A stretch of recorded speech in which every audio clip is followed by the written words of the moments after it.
Hi hello friends అందరికీ నమస్కారం. ఈరోజు ఈ వీడియోలో తెలంగాణ రాష్ట్ర వ్యాప్తంగా డిసెంబర్ నెలలో ఏ ఏ పథకాలు అమలు చేయబోతున్నారు ఏంటి, ఎప్పుడెప్పుడు విడుదల చేస్తారు ఏంటి, సో దానికి సంబంధించిన పూర్తి ఇన్ఫర్మేషన్ ఈ వీడియోలో తెలుసుకుందాం. వీడియోని ఎక్కడ కూడా స్కిప్ చేయకండి ఫ్రెండ్స్, అండ్ వర్డ్ చూడండి. వీడియో స్టార్ట్ చేసే ముందు మీకు ఒక small request friends, TG government నుంచి పథకాలకు సంబంధించి ఏ చిన్న అప్డేట్ వచ్చినా మీరు మిస్ కాకుండా ఉండాలంటే వెంటనే మన ఛానల్ని సబ్స్క్రైబ్ చేసుకోండి. అండ్ సబ్స్క్రైబ్ చేసుకున్న వాళ్ళందరూ కూడా సబ్స్క్రైబ్ బటన్ పక్కన ఉన్న గంట సింబల్లో ఆల్ అని పెట్టుకోవడం మర్చిపోకండి ఫ్రెండ్స్. ఇలా పెట్టుకోవడం వల్ల నేను పెట్టే ప్రతి ఒక్క వీడియో మీరు నోటిఫికేషన్ రూపంలో పొందగలరు. అండ్ వీడియో మీద నచ్చితే లైక్ చేయండి ఫ్రెండ్స్. సో ఏమాత్రం లేట్ చేయకుండా వీడియోకి వెళ్ళిపోద్దాం. సో డిసెంబర్ 1 నుండి 9 వరకు తెలంగాణ వారోత్సవాలు నిర్వహించనున్నట్లు తెలిపిన అదే సమయంలో పంచాయతీ ఎన్నికలు రావడంతో ప్రతి సంవత్సరం డిసెంబర్ రాగానే ప్రజలు ఏ కొత్త పథకాలు వస్తాయని ఆసక్తితో ఉంటారు. కానీ కొత్త పథకాలు మొదలు పెట్టడం కంటే మేనిఫెస్టోలో చెప్పిన వాటిని అమలు చేయడమే ప్రభుత్వానికి ముఖ్యమైపోతుంది.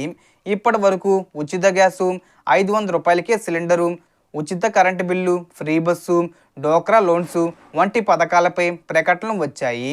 ఈరోజు పేపర్లో రాజీ యువ వికాస్ లోన్స్ గురించి ఒక సెటైరిక్ నోటు ప్రచారంలోకి వచ్చిందని చూసాం. కానీ అసలు విషయానికి వస్తే టెస్టులు, ట్రైనింగ్స్ అన్నీ పూర్తయిన కూడా ఇప్పటి వరకు ఎవరికీ లోన్స్ ఇవ్వలేదు. అయితే డిసెంబర్లో నిరుద్యోగులకు ఈ లోన్స్ విడుదల చేసే అవకాశం ఎక్కువగానే కనిపిస్తుంది. ఎందుకంటే ఇది మేనిఫెస్టో పథకం. అలాగే డబుల్ బెడ్రూమ్ ఇల్లు రాని వారికి కూడా ఈ డిసెంబర్లో ఇల్లు పంపిణీ చేసే ఛాన్స్ ఉంది. స్థలం లేని వారికి డైరెక్ట్గా హౌస్ ఇస్తారు. స్థలం ఉన్నవారికి మాత్రం ఇంద్రమ్మ ఇల్లు పథకం కింద 5 లక్షల రూపాయలని విడతల వారీగా ఇస్తున్నారు. ఇది కొనసాగుతుంది.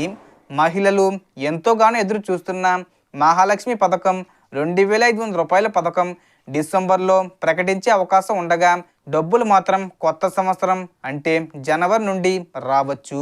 ఎందుకంటే కాంగ్రెస్ ప్రభుత్వం డిసెంబర్తో 2 ఏళ్ళు కంప్లీట్ చేస్తుంది. క్రిస్మస్ లేదా ఇంకో ప్రత్యేక సందర్భానికి ఈ ప్రకటన వచ్చే ఛాన్స్ ఉంది. అలాగే లోకల్ ఎలక్షన్స్ పూర్తయ్యాక ప్రభుత్వం సంక్షేమ పథకాలపై దృష్టి పెడుతుంది. ఇందులో పెన్షన్ల పెంపు, ఆరోగ్య బీమా, పంట నష్ట పరిహారం, యాసంగి రైతు భరోసా వంటి వాటిని ఈ నెలలోనే రిలీజ్ చేయడానికి సిద్ధమవుతున్నారు.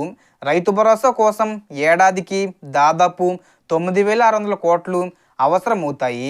మరియు ప్రతి ఎకరానికి 6,000 రూపాయల చొప్పున రైతుల ఖాతాల్లో జమ చేస్తారు. అలాగే పొలం లేని వారికి ఉపాధి హామీ కార్డు ఉన్న రైతు కూలీలకు కూడా ఈ డబ్బులు అందుతాయి. వీటిని కూడా డిసెంబర్ చివరిలోనే అమలు చేసే అవకాశం ఉంది. అంటే డిసెంబర్ 10వ తేదీ వచ్చేలోపు ఈ పథకాలకు సంబంధించి అప్డేట్స్ వచ్చే అవకాశం ఉంది. లేదా డిసెంబర్ 10వ తేదీ తర్వాత అయినా వచ్చే అవకాశం ఉంది. మహాలక్ష్మి పథకం మాత్రం ఎక్కువగా జనవరిలోనే స్టార్ట్ అవుతుంది. పెన్షన్ విషయంలో మాత్రం కొత్త అప్డేటు ఇంకా రాలేదు. వచ్చిన వెంటనే మీకు చెప్తాను. So total information friends. మీకు ఈ వీడియో నచ్చితే లైక్ చేయండి, షేర్ చేయండి అండ్ సబ్స్క్రైబ్ చేసుకోండి. Thanks for watching.